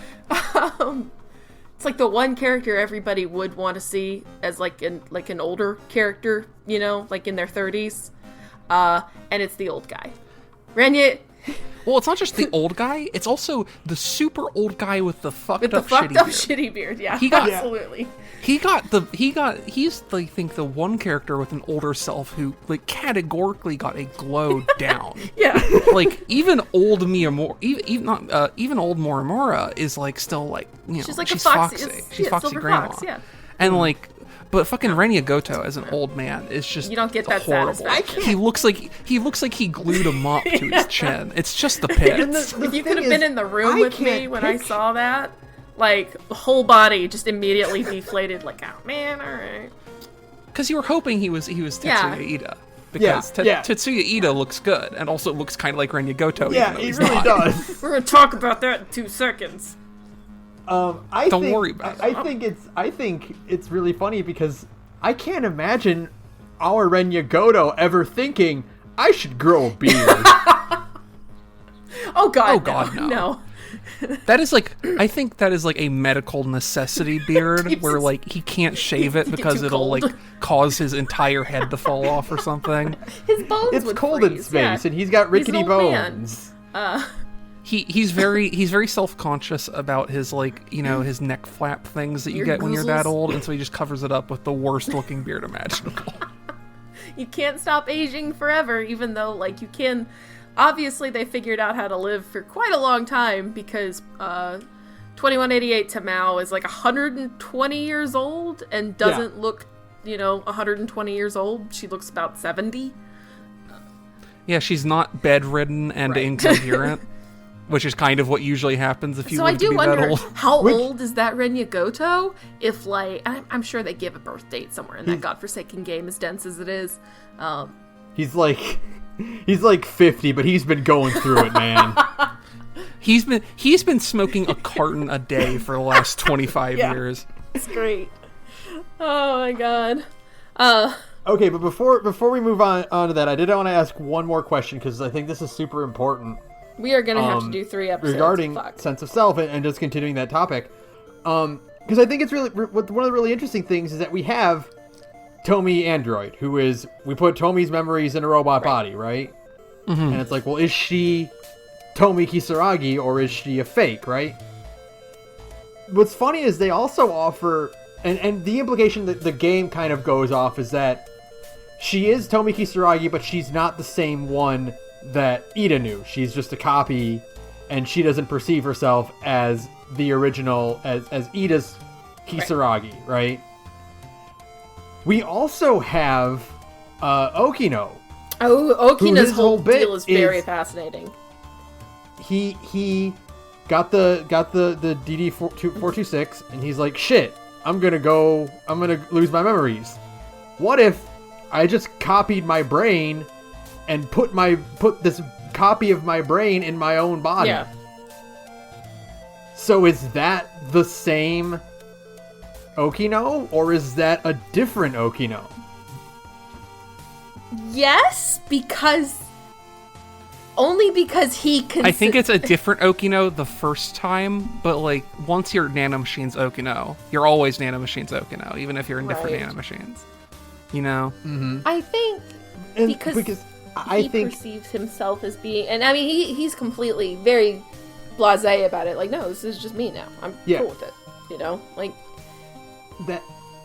that's kind of the approach I have of like, if I had to put my brain in a robot body, I'd still consider myself myself. Like, I feel like if I had to copy my brain and put my copy brain into my own body again, I would also still be myself. It's like the exact opposite of the Ghost in the Shell thing, where you take your brain and you take your meat brain and you stick it in a metal body. Now you've got like a metal brain in a meat body. Yeah. Oh, I should clarify, like, even though, like, the consciousness transfer, that's not me. If it's, like, the process of, like, okay, you're taking a perfect 100% eidetic copy of my brain, like, whatever kind of image, like, data image you have there, and you're uploading it into a clone of myself who is also human, like, that might technically be a me who's not me, but that is not, like, a transhuman experience that I would shy away from, because ultimately Immortal. I'm not, like... It's like, oh, this is my body, and this is still my mind. It's still my physical body, and it's still my actual mind. Like, because my own body does that on a very slow scale in bits and starts, like a ship of Theseus every 7 couple years. Of years, because that's how human bodies work. But like, it's for me, it's like are you still the same person if you are if you get your memory driver's license photo taken, and then like you're uploading to a robot, and it's like. No, and also because, like, to be fair, the upload to a robot is still technically just a ghost, because the robot doesn't exist. But, like, it, like, the version of me who is a ghost is not, like, it might think it is me, but it is still the way it will look at the world and perceive the world and experience the world is just so fundamentally different that it will become not me very quickly. Right. Is where I'm at. It is extremely interesting because it's so there's a lot of, you play things like Soma, and you play this game and Star Trek and stuff like that, and there's a lot of like nuance to the concept, and I really like 13 Sentinels' version of this weird nuanced concept where like Chihiro Morimura, Professor Morimura, and Iori Fuyusaka. And really, to that degree, Professor Morimura is in finger quotes, because it's like baby Chihiro, right? Like, she is not she is not actually Professor Chihiro Morimura. Like, she is an AI copy of the original Chihiro Morimura, who's been dead for 20 million years. Like, that can't be the same person. Like, even though she says, like, I am Professor Chihiro Morimura, no, you're not. You are still a brain-scanned copy of that woman put into the body of a 6-year-old girl. Well, that's also part of the thing, and why, like, I think the game, like, even the game is kind of, like, questions the idea of, like, how much our body impacts the cognition, because she very literally, as this, my clone attempt thing fucked up, and I got inserted into a baby clone of myself instead of the adult clone, is she is explicitly not able to rebuff Renya Goto's like logic puzzle shit as thoroughly as she's like to, because by her own admission, she literally has a child's she doesn't brain. have the processing capability yet. Like she cannot, she gets flustered really easily because she just does not have the stoicism that comes from having like an adult neuroplastic brain. Which is interesting because she doesn't have a body. Oh god. It's because it's a simulation. The degree to which it's simulated is really fucked up. There's layers and layers. It's a simulated 6-year-old body of a simulated 30-year-old. Dwarf Fortress 2. Oh god, it hurts. But the interesting thing is that she considers herself Professor Chihiro Morimura. Right, but she's wrong because she is also Chihiro, Keitaro Miura's little sister. Like, I'll say my thing is never like whether the clone considers themselves that or not, because I think for most cases, if it's like a transfer into something that's capable of sustaining intelligence, it is going to believe it is still the same person because it has those memories and it has that transfer of ego. The thing that I think becomes the sticking point is whether or not they actually are the same person. And in Professor Chihiro's case, she's not, because she's been processed through AI and now she is being further simulated through the theoretical brain of a 6-year-old, and thus has been like kind of rendered into a completely different person, even though she still has the continuity of identity and memory. Because she does things that, like, I don't think the OG Chihiro Morimura would have ever done, like play with her stuffed bunny when she's waxing philosophical on what she is. Or allow someone to dress her as an elementary schooler. I don't think Professor Chihiro Morimura in 2188 would have let a grown man carry her around. No, absolutely not. And Renya just like totes her around. You have to wonder if, like, especially not Renya Goto. That's true. She hates who she hates. Fucking guys. You have to. Good point. You have to wonder, like, in the back of her mind, does she like kind of know that she shouldn't be allowing this to happen? Yeah, probably.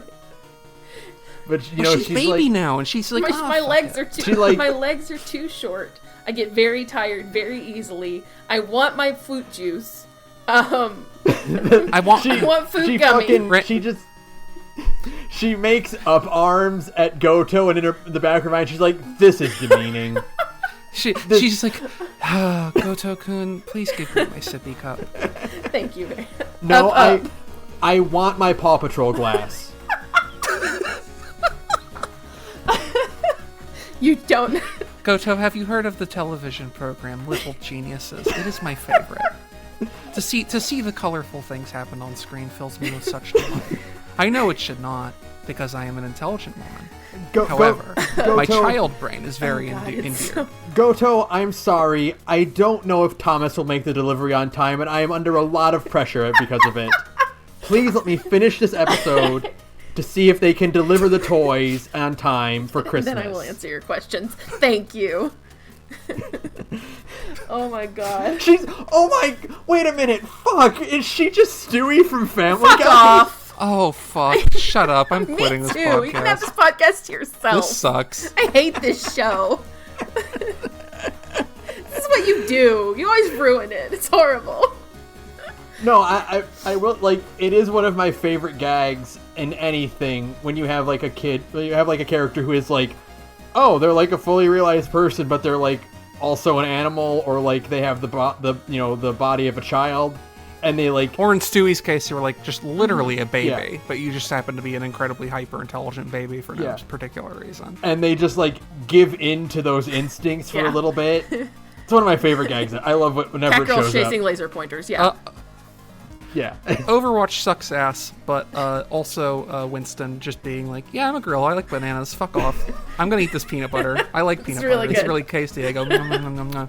Like that's ideal. Like that's what you that's what you need, because you're like, yeah, sure, I'm like smart and dignified and whatever, but peanut butter's good. Oh god. Okay. Ben, bring us back. Yes. So no, I love that this game, and this story gives all these different perspectives on like who is a person and what constitutes an identity, and like, you know, who counts as a human being. And that's also why I really love the fact that they're like that the 15 protagonists are like super gung-ho about developing the cloning facilities to bring the AIs to life. Yeah, I think it's pretty important to the character development of these characters, that they, or at least it like helps establish them as like having, you know, basic decency, where they're all just really, really interested in making sure that Miwako gets a real body. Like, it's number one on most of their priority lists is to get. Yeah, they're all like, you know, who's cool? Miwako. She's an NPC, but she's our favorite. We love her NPC. very, very much. And we're going to get her out of this computer so she can walk around and like pet a real dog. Yeah, no, I love it's a good little kind of building thing where they don't just like forget. It's like, oh, we had this experience. It was like it's like graduating from high school, like I said. You know, they didn't graduate from high school and then forget all of their high school friends. They graduated from high school and they were like, no, I want to bring my cool high school friends to live with me in like my new cool college town, which is another planet 20 million years removed from the original Earth, as you do. I think that's part of what makes the conclusion work to me, because if they had just like landed there and like the last scene we got was Juro and Yakushiji like standing there, Adam and Eve like walking out of the pods, and then we got like, you know, the cut to black, and like it doesn't necessarily mean this stuff didn't happen, but they just didn't show it, I would probably have felt a lot worse about the way the game ended. So.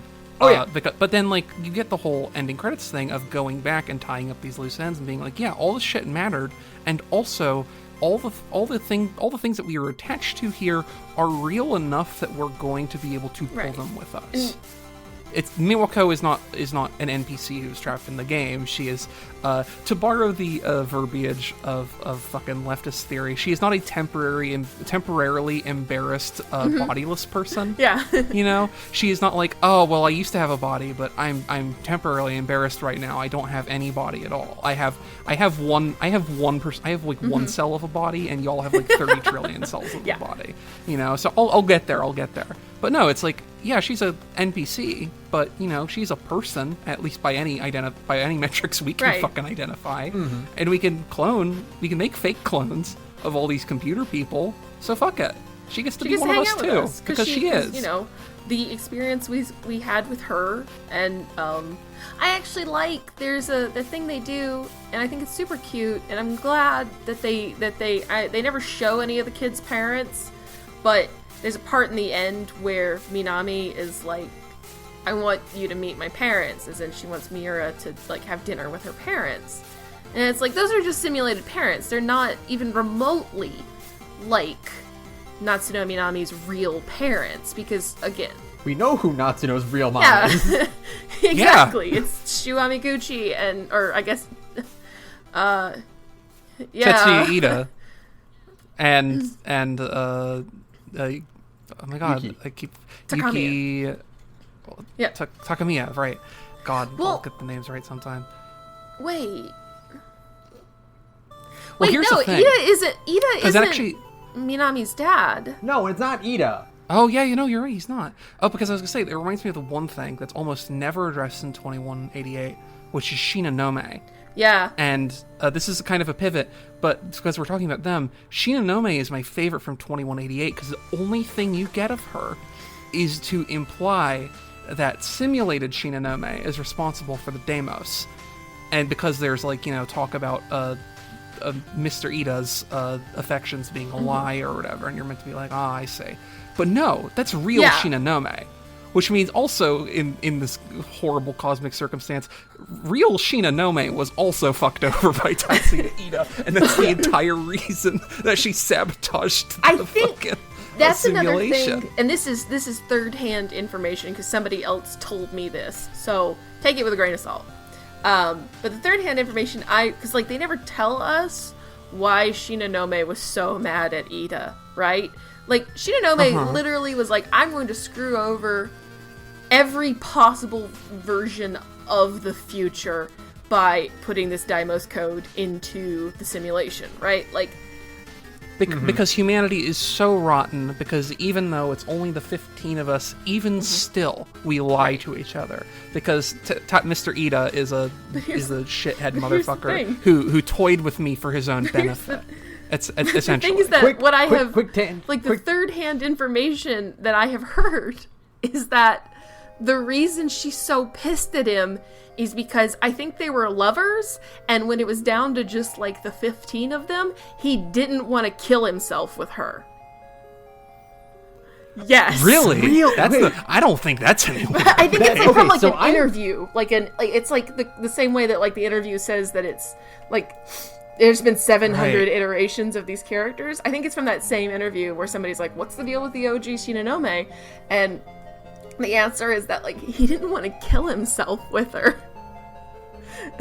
So I'm looking at her mystery file right now, and all it says is, in footage from 2188, Ryoko Shinonome is brokenhearted after realizing that Tetsuya Ida has been using her from the very beginning.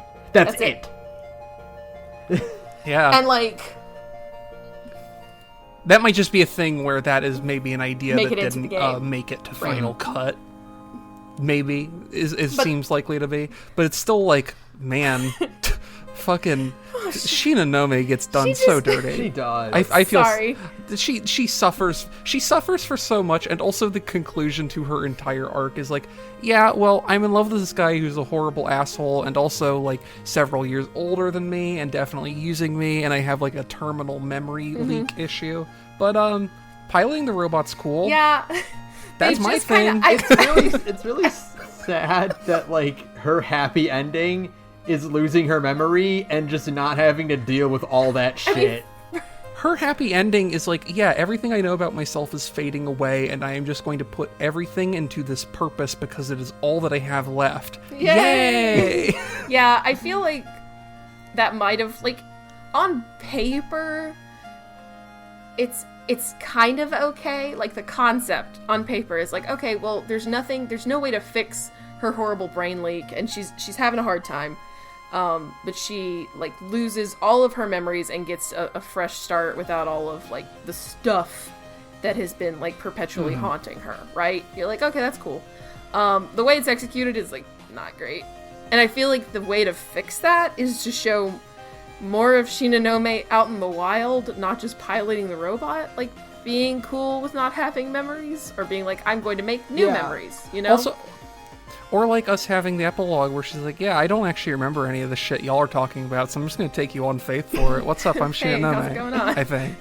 I think my name's Shinonome. Can you, like, fill me in on, like, I can speak Japanese. I got that down. I can walk. I can eat food.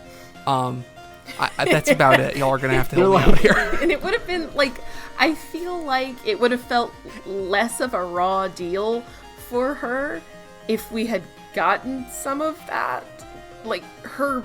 It also would have been extremely funny considering the entire point of the simulation is to do fucking Venture Bros bedtime school. Yeah. Right? And it's just like, yeah, if one of our graduates just straight up retained literally nothing in the 15 to 20 years that they were inside this tube, I don't know what to tell you, my man. I want the thing where they're like, there's like a cutscene where, like, you know, during the one of the last battles where they're like, oh my god, I can't believe we're AI, you know, this is all just an AI simulation, and we're getting this all, you know, trying to defend this world that doesn't technically exist, and Ryoko's like, what? Excuse me? What's happening? It's like, hey, who are you all? What am I doing here? I'm in this fucked up box thing. I don't have any clothes on. The back of my head is really itchy. I would give anything to scratch my own nose right now, actually, with my own hands. Thank you. They're like... It's really weird. I was just sitting here thinking about how much I wish I could scratch my nose, and then it stopped itching. I wonder what it is. How are y'all? I'm Shinonome, I think. Yeah. No, it's just, you know, I kept waiting for Ryoko Shinonome to get her shit together, and she never did. And it's like, oh. She just threw her shit away. Yeah. She is, I think, the one character who, like, who survives, first off. who's like doesn't actually really have a happy ending. No. Like she this is her. There's did either of y'all ever play Silent Hill Shattered Memories? Yes, actually. Or like see. Yeah. Okay, so you remember the part fairly early on where there's the blame exercise, right? With the princess, the prince, the king, and the bull. Mm-hmm. I feel like there's a degree to which the 2188 cast is that in broad scale, right? Where different people are differently culpable for different amounts of the horrible situation. Like Kengo Ogata is the reason that humanity fucking died, because he's the one who told Morimura to sell the nanomachines, and then Morimura did, which also makes her to blame. And then Shinonome is the one who's to blame for actually sabotaging the simulation. And I'm like, man, it sucks that basically everyone else gets out of their karma situation like pretty okay, and Shinonome has just been suffering for the last 20 million years in approximately 700 different reincarnations of herself. Good point. Pour one out for the girl. She deserves so much more than she's getting. I'm so sorry, Shinonome. You did deserve better. Thank you for your double centuries, however. So... yeah. So you are a good girl, ultimately. You are the person who is on the GOAT fucking all-time defense lineup because of your ability to sort of sit by at the terminal and just spit out sentries. you hit those like max level pilot traits real fucking fast with all that MVP experience points. They're like, wait a minute, you can place down 2 sentries? And she's like, I don't know, I forgot. I guess. Sure. No one told me I couldn't, so I just did. I don't see anything in the rules that says I can only place 1. Ain't no rules say a dog can't pilot a sentinel. Oh, that would have been the 16th sentinel is just a dog. That's what would have happened if they had let Kamitani keep making sentinel pilots. One of them would have been a dog, which I'm cool with. I think that would have been great. Yeah, just like, hey, we managed to rescue one of our dogs from the clone apocalypse, and like we know we're repopulating the planet with like, you know, regular animals, but I want my dog to be in the simulation with me. So can we make a brain clone of my dog? I would. That's exactly what I would do. You do the dogs chapter, and there's no dialogue because it can't understand human speech, and it just kind of there's no thought cloud either. No, there is a thought cloud, but it's like around. walks, pets, food. That kind of thing. There's a thought cloud, and you just press it, and instead of changing animation, you just get a word over the screen. Like, happy! Squirrel! I love this idea. DLC characters, like Smash Brothers. Please. Please. Yeah, that's what 13 Sentinels needs. A Smash Brothers style season pass, where we just add more Sentinels. I'm a genius, you're welcome. This is how we'll keep making money off this game. I would honestly love, like, in like a year from now, like 13 Sentinels Director's Cut. 13 Sentinels Royals with fucking 8 more Sentinels in it. Miwako 13 plus 8 Sentinels. Add Tamao and Okino's story back in as playable characters. Miwako, pilot, obviously. A dog. Miyuki Inaba needs her own actual storyline. Juro Izumi, DD426 Kyutoshiba somehow becomes a pilot. Don't ask how. He figured it out. Like, knowing like all the stuff that did get cut, I'm like, no, put it back in. Put it all back in. Oh, they can't, because the game had to come out at some point. Otherwise, this game would have taken 10 years and would have actually been 145 hours long. This game's been in development. This game has been in development since the Vita was a thing people cared about. But with the age of DLC, like, you can just do it. You can just put it out later. They gotta make other video games. Yeah, but no, they don't. Just make 13 Sentinels forever. To be fair, I would like to see Vanillaware for me occupies the space in Japanese games that Supergiant does for me in Western games, which is say I don't want them to make a sequel to fucking anything they've made. Fuck off. Go make something different else. Every single time. They're really good at making other things. And like Supergiant, it's like, these games are all kind of similar, like the way they look and play, but like are drastically different as well. I love it. Yeah. Well, like, I think I mentioned this in the prior episode, but like a significant part of the feeling of 13 Sentinels, aside from just being their trademark 2D style, is like, hey, we made this game called Grim Grimoire on the PlayStation 1 back in like the late 90s, and basically the game is just Grim Grimoire, but like with some balance changes, like in terms of like how content is accessed. And it's like, yeah, that's just still good. It's been like 20 years and change since that game came out. I still really want to play Grimoire. I've never. That's the. Well, no, I haven't played Dragon's Crown either. But yeah, it's. I need to make more time for more Vanillaware games, but. I really hope that now they finished development on Aegis Rim, they'll put out some like PS5 collection. It's like, hey bitch, want to play all the Vanillaware shit? Guess what? It all fits on a Blu-ray, such a good dude. idea. Yes, it's absolutely. all there. That would be genius. Yeah, like I think you could do that, and obviously 13 Sentinels gets to be its own thing, but like, you know, like Odin Sphere, that's on PS4 actually. Now I think about it, I want Abora Muramasa because it's very good and pretty to look at. Dragon's Crown, I think it's also on PS4. Actually, really, you can play a lot of these on PS4 now I'm thinking about it, except for Abora Muramasa. And, I don't think Grim Grimoire is available anywhere. I think it's actually on the PlayStation Store, if I'm not mistaken. Or at least it used to be, like because they sometimes sell PS1 games and stuff on there. I think Grim Grimoire is on the PlayStation Store. Man. Let me check right now, actually. I can pull up. Let me see. The problem is I don't know if you'd be able to play it on PS4 or not, because I know the accessibility of like the PS1 emulation stuff is like question marks a lot of the time on like what platforms you can actually do it on. Grim Grimoire was PS2. It is on PSN. Because I remember I was this is gonna date me, and please don't. I was working at GameStop when that game came out. Yeah. Oh, okay. Oh. It's 2007? What the fuck? Yep, 2007. It is... What the fuck am I confusing it with? For some reason I thought it was, Oh my god. No, the reason she's named fucking Mora Mora. Look at the cover art for Grim Grimoire. Hold on. Look at the title caps on Grim Grimoire. Grimoire. Hold on. Oh my god!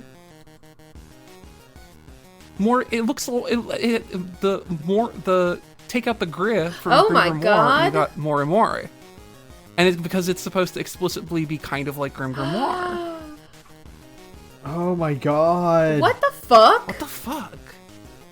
Well, that's interesting because this game is called Poison Pink in Japan. That just might. It might just be funny, but I mean, also it could literally be that. I mean, like this game came out in America, and like. Kamitani is aware of the American market. I mean, it could be a reference. Shit, I don't know.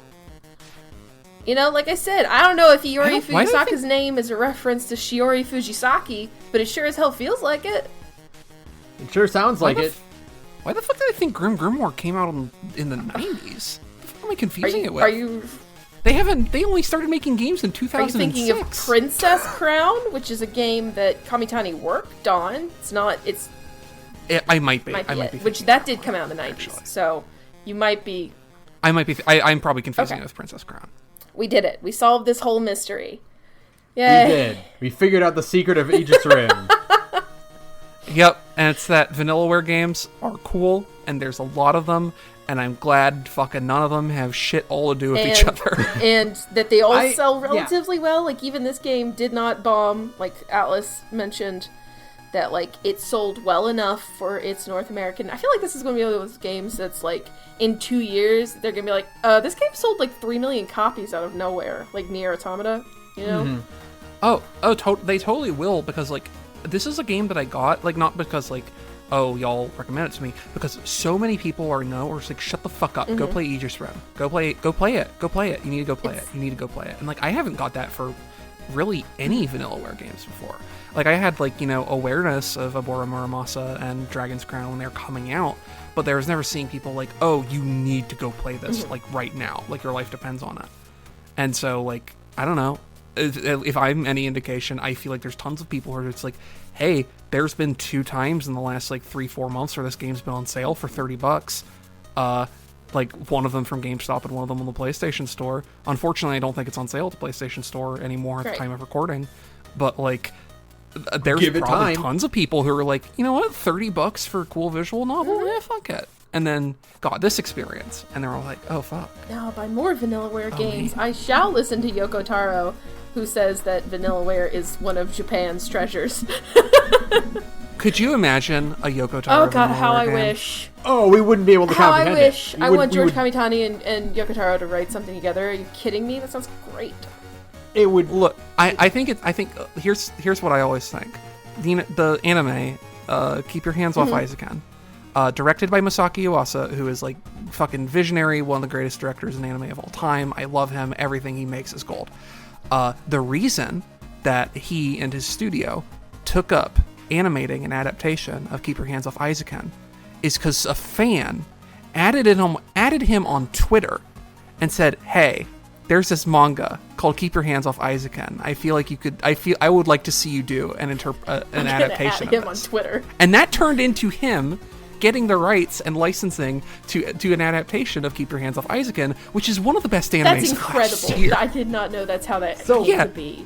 Yeah, just someone on Twitter bugged him about it. He's like, yeah, fuck it. So what you're saying is we just need to keep adding them to get them to work together and then melt our brains. Like, actually. If someone asks Yoko Taro and George Kamitani, like, hey, you know what? Here's a thing that your two games have in common that would be fun to see you explore. Fucking go do it. There's a not, like, it's a low chance, but there is a chance that they'll see that and be like, yeah. I agree. I mean, like, you know, this is a game that Yoko Taro was very adamant that everybody play, and you can see why, because oh yeah. it's extremely obvious how much of this is like his shit from playing Nier Automata. Two games that, despite aesthetically being as different as two video games could possibly be, thematically extremely similar. Which owns like about a lot of the same kind of post-human, not exactly post-humanism that's going on, and like mistakes being made thousands of years in the past, and you still having to like live with those consequences when everybody is long dead. You know what I mean? Yeah, there's no, you can't bring them to justice anymore. You just have to deal with it. You just have to kind of live with the consequences of shit that other people did to you a billion fucking years ago, and try to do better. Like, yeah, I get it. I get why Yoko Taro was like, please play this game. Yeah.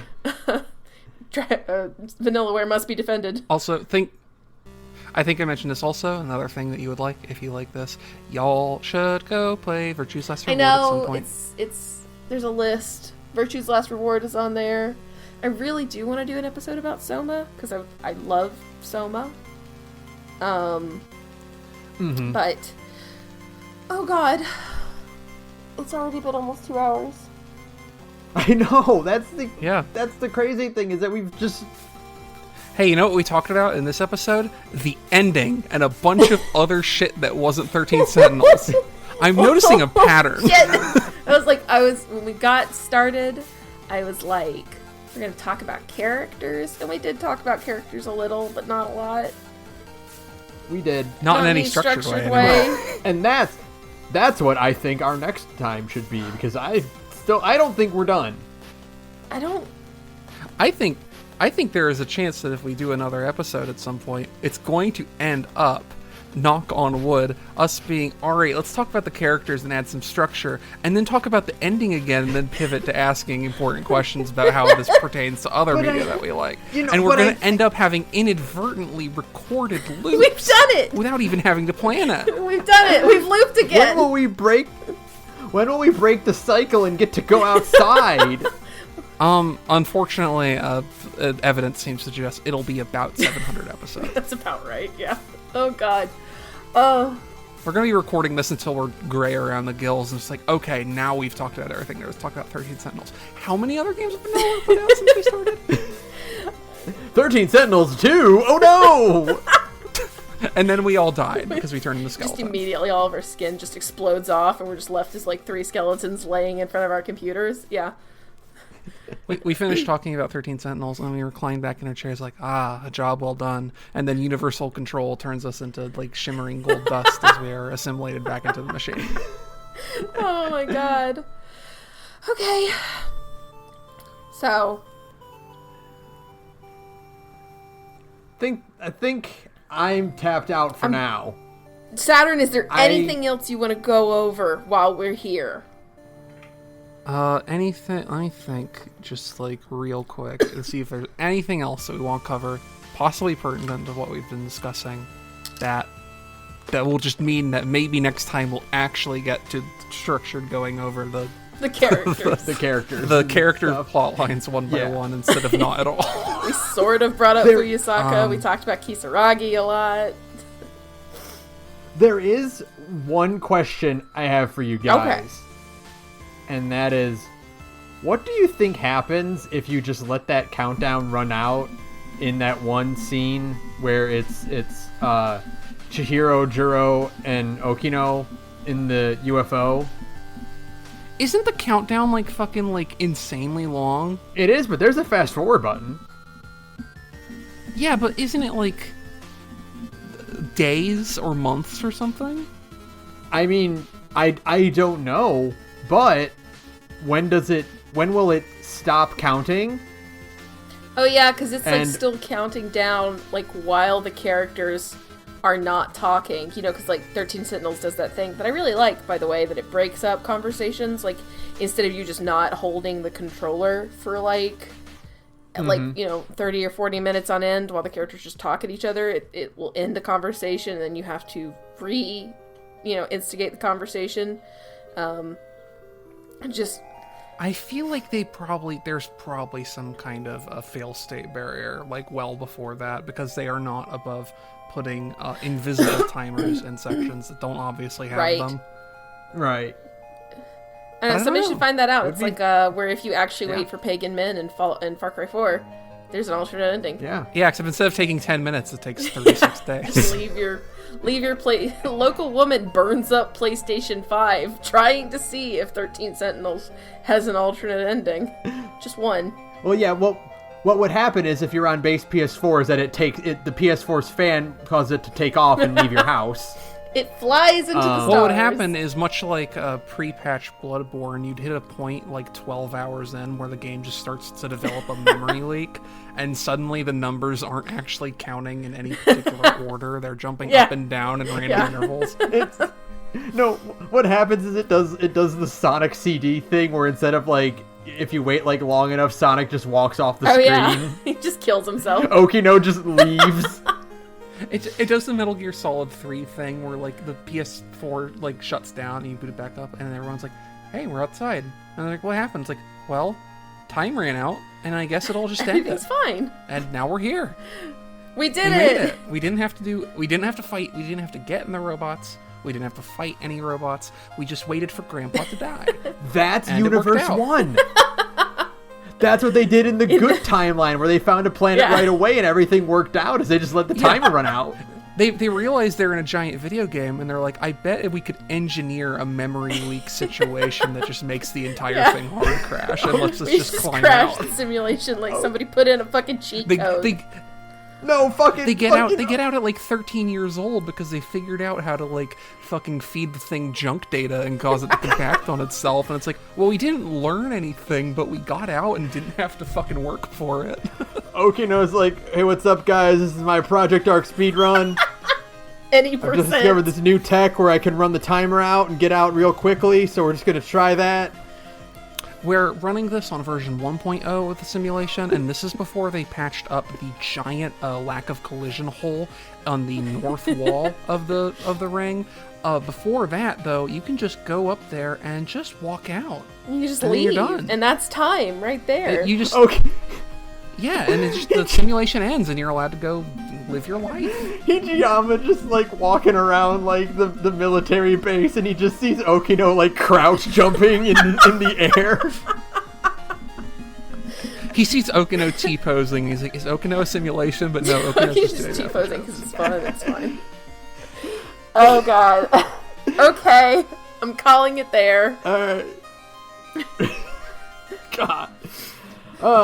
Tune in next time where maybe we'll talk about something and then might not actually. I expect the third episode to come out, and it's going to be a lot like this one, where we talk about the ending primarily, and some character details, and a bunch of things that aren't 13 Sentinels.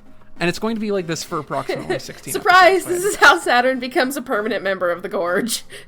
We tricked you. Yeah, is we break the loop, we make our data buffer flow override thing, and just without having actually announced that the rest of the Gorge is exclusively a 13 Sentinels cast. We've abandoned Indie Week, and it's now just 13 Sentinels Week. Doing this for at least the next 12 episodes. Please look forward to it. Oh, God. Okay. God. All right. Thank you, Vistor, for use of background music. You can follow me on Twitter at thegorgepodcast. You can follow Sara at radioinactivity. You can email us at thegorgepodcast@gmail.com. And again, that's patreon.com/thegorge. Help us get to the bad game so that I can play the bouncer again. Yes, I played it in high school, and I want to play it again and see if it's just as bad as I remember.